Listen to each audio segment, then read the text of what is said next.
Everyone is looking at America right now asking, why aren't Americans doing anything about their government? And of course, the excuses have started to pour in, but I can actually explain in just 3 words: bread and circuses. In ancient Rome, the writer Juvenal wrote 16 satires. He described how although the average Roman citizen struggled to survive, and socially their society was collapsing around them in many ways, if they were provided with bread or food and circuses or entertainment, they likely wouldn't do anything about the material conditions they were forced to live in. Sound familiar? Of course, Americans won't do anything about Donald Trump because the Super Bowl is coming up. And after the Super Bowl, another sporting event, another reality TV show. This is the country with the most fast food restaurants in the world, the country that consumes more resources per person than any other country in the world, even though it only makes up 5% of the world's total population. These are the people who line up for hours, trampling over one another to buy overpriced water bottles, plastic-shaped beer cup that will eventually end up in a landfill when the next trend comes along. You expect the consumption capital of the world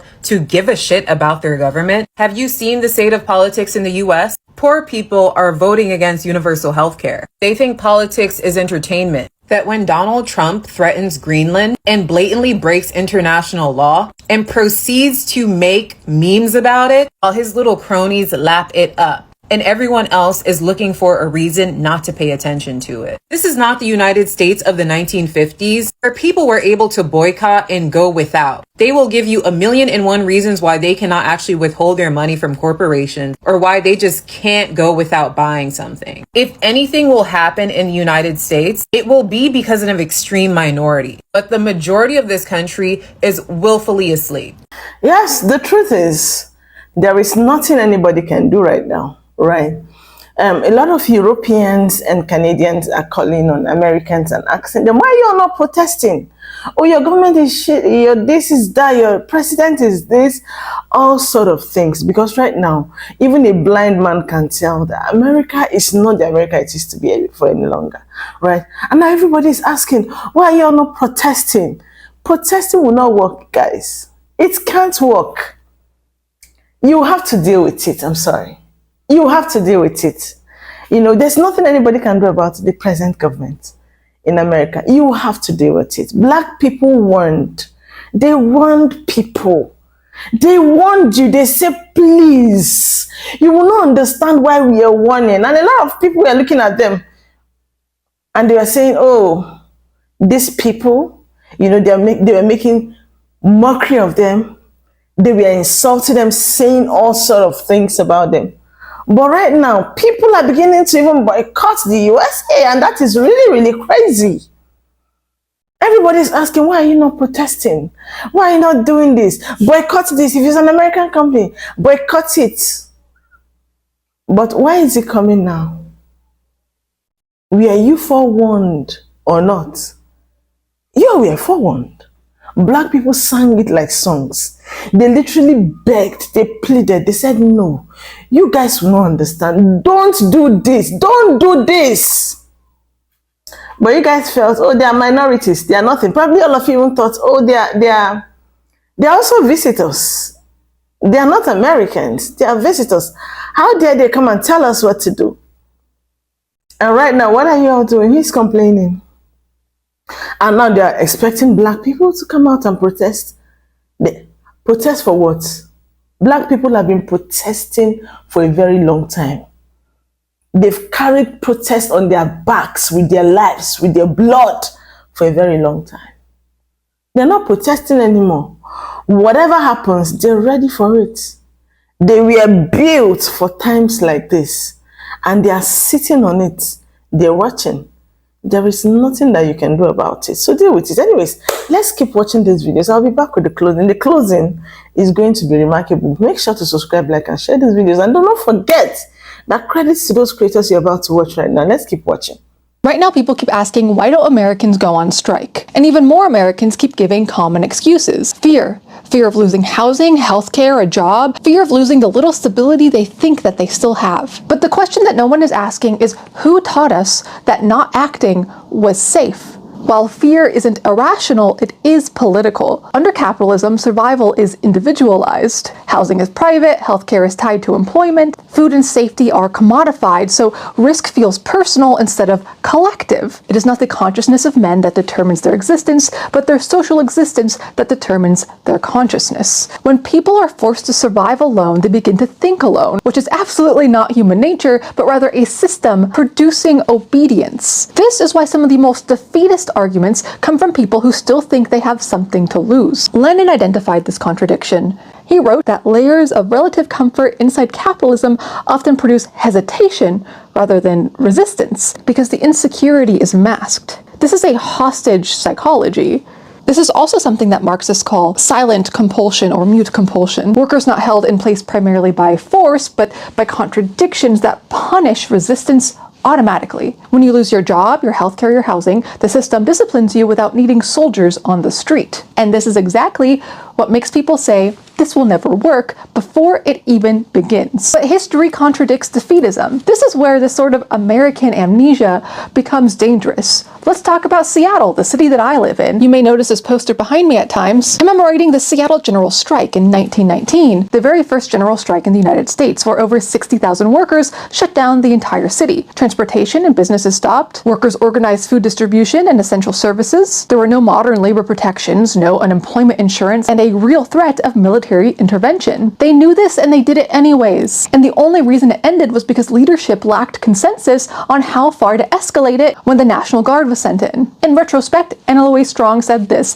"Please pay attention, we must learn from this." As soon as one of these workers was put on a responsible committee, he also wished to stop before there was riot and blood. The general strike put into our hands the organized life of the city, all except the guns. We could last only until they started shooting. We were one gigantic bluff. The workers had the power, but many were not yet prepared to use it fully. We learn from this, we do better next time. We also ignore that strikes built modern America. Almost every protection working people still have in the United States exists because workers did strike. These gains were not gifts from the state, but concessions extracted under threat, our threat. And then globally, workers have not just improved conditions, but reshaped entire governments. All organized responses to unbearable conditions. And across that history, workers have mobilized under conditions worse than those we face now. No protections, no guarantees, constant open violence. They weren't striking because it was safe to do so, because there was a backup plan, something to fall on. They struck because doing nothing already killed them. It got them where they are. We can't let fear have the authority. Are we going to let them get that far? That's what we're doing by sitting back and saying, oh, we could never do it. It'll never happen. I might lose my job. You'll lose your job when they kill you anyways. What we're living with today is alienation, loss of third spaces, collapse of unions, erasure of that working class history, and an ideology that tells us survival is personal responsibility. Antonio Gramsci gave us the clearest framework for this moment. Pessimism of the intellect, optimism of the will. Revolutionary optimism is not pretending that things are easy. It's recognizing that keeping what little crumbs we have under these conditions guarantees our loss. We are already losing what we're afraid to lose. And right now, I'm speaking mostly to the privileged who are only just now fearing, realizing they could lose something. Many before you didn't have anything to begin with. So are we going to lose the crumbs we have quietly or together? With intention, with memory of the past, with solidarity with one another? We need to transform our conditions and become something greater. We deserve better. Don't give up. Don't give in to nihilism and defeat. I'm not sorry to say this, but protesting ain't gonna do shit.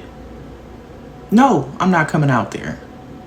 This ain't some school board meeting or some job walk-off where we demanding higher pay or to be part of a union.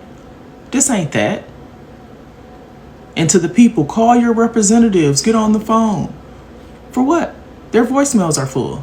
They're not available. They're not answering the phones. Tried that already. Then there's those. Make sure you show up for the primaries. That's the only way we can do that. That's in November. This is January. What are we going to do in the meantime? Because ICE is ramping up their efforts. I want you to go take a look at the last video that I reposted. Tell that to her. There's no due process. They're not even asking for your papers, which is crazy in itself. We're in America. What do you mean, where's my papers? But I hear that young lady is out of ICE custody, recovering in a hospital with broken bones. And the fact that she's out of ICE custody means she never belonged there in the first place. No due process. They don't care. I don't know what kind of bonus they're getting per person, but it's something because they are going at it. Until we start to associate our actions with what's actually happening, it's going to get worse. Protesting not going to help. One of my favorite quotes ever is by the author Isaac Asimov, where he states that there is a cult of ignorance in the United States that can be seen in its culture and politics. He states that democracy for a lot of Americans means that their ignorance is just as good as someone else's knowledge. And I think that it is such an astute observation that has always been true, including right now. One of the things I always marvel at when it comes to politics in the United States is how little information Americans think they need to know in order to have an opinion on something. People with almost zero knowledge, zero historical context, who probably possess as much wisdom as a fruit fly, believe that their opinion is worth as much as someone who knows a lot more than them on a particular subject. And worst of all, they think that consuming mainstream media and listening to politicians is just as valuable and truthful as a well-researched paper or a scholarly report. But this actually goes hand in hand with the anti-intellectual nature of the United States. Surveys have shown that Republican voters overwhelmingly do not value higher education. And in a country where education is nothing but a business, and people are so intellectually lazy that the propaganda and lies that politicians spew can be easily disproved with a simple Google search, but rather people just take their word for it and believe it anyway. And the truth of the matter is that a lot of Americans don't actually mind being ignorant. They will accept what politicians tell them and forego the warnings of scientists if it means making more time for their brunches and their football games. I've seen more than one video today so far of Americans smugly responding to Europeans that are asking them why they don't go on general strikes, why aren't they doing more to push back, and Americans are coming on TikTok making think pieces, all smug, telling them like, we can't do that, we have jobs, I can't afford to lose this, I can't afford to lose that, as if people who protest are like people who can afford to lose things to begin with. Ultimately, Americans are making themselves even more unlikable by doing that. You're going to stitch people that are like, America, like, you know, you guys, there's so many of you guys have guns. A lot of you have guns. You could go on strike. You could stop doing this. You could stop paying taxes. You could organize. And they're stitching them and just being like, no, you don't get it. Like, we can't do any of that. Okay, fine. That's fine. But to stitch them and be like, you guys don't get it. We can't even do anything. Fine, then suffer. So I'm starting to see videos of Americans getting upset and defensive because people outside the USA are criticizing us and wondering why we don't rise up against our fascist-ass government. And I just want to say to all the Americans that are getting defensive and complaining, shut the fuck up. We are pathetic. We are cowardly. We are complacent. And we are just pathetic. We are genuinely one of the worst groups of people to ever fucking exist. And history's gonna look back at us and ask the same goddamn question. Why were so many of us so willing to sit by, keep our heads down, and watch this shit happen right the fuck in front of us? We are only 4% of the global population. There are 8 billion people out there, and we impact almost every single one of them to some degree. Okay, we are the motherfucking bad guys. We impact the entire globe. Our foreign policy literally kills tens of millions of people if you look at the last decades, century. But like, this is a historical truth. This is a truth in the moment. This is objective fucking reality. And there is no excuse good enough that you could offer up to people outside this country who we are fucking every single day that would rationalize why we're not rising up against this shit. We are the bad guys, and we deserve all of the motherfucking criticism and so much more that is coming our way right now. I'm sorry that you're just now waking up to the reality of what the fuck we are, what the fuck you live in, and how much we impact people. But when they say that our problems inside this country are small compared to how we impact the globe, they are right. Our internal policies impact 4% of the world. But guess what? We impact 8 billion people. The other 96% of people that don't fucking live here, they are still impacted by what we fucking do. But you're so individualistic, you're so selfish, you're so me, that you think your petty little fucking concerns are bigger than rising up against the worst motherfucking government possibly to ever exist when you consider the technology that we have at our disposal.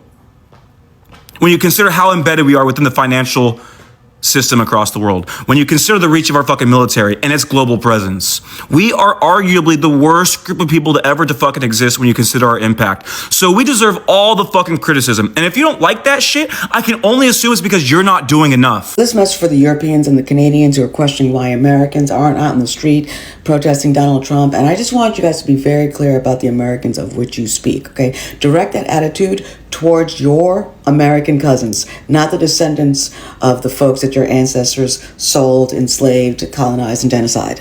Because 13% of Americans voted overwhelmingly for this not to happen. Okay, and now that we got that out of the way, let me peep you on game as to why your cousins aren't doing anything. Number one, they're waiting for somebody else to do it. Yeah. Every social justice movement in this country has been springboarded off the back of Black folks, okay? The first person to take a bullet for independence for this country wasn't one of your cousins. It's one of mine. Even that whole Boston Tea Party thing, dude showed up in red face. They didn't come as themselves. I mean, would it be American if there wasn't a dash of racism sprinkled in it? Probably not, but maybe if they didn't decimate the native population, they may have had some actual natives on that boat. But also capitalism. Yeah, it has such a chokehold on Americans that the idea, the possibility, no matter how remote it is that you one day could be a millionaire, perhaps a billionaire, is enough for people not to fight against the club that they want to be a member of. So, but lastly, protesting has been so vilified in this country, and they've seen how folks are treated when they're really fighting the system, not the Saturday in the park, bouncy castle costume contests, quirky sign parades. They just don't want to be treated like nigger. So there's an online discourse about why Americans aren't rioting, right? Or why we're not protesting. Obviously, part of it is because we know this is an attempt to provoke us into taking action, and that way they can declare martial law and really strip us of the remnants of rights that we have, right?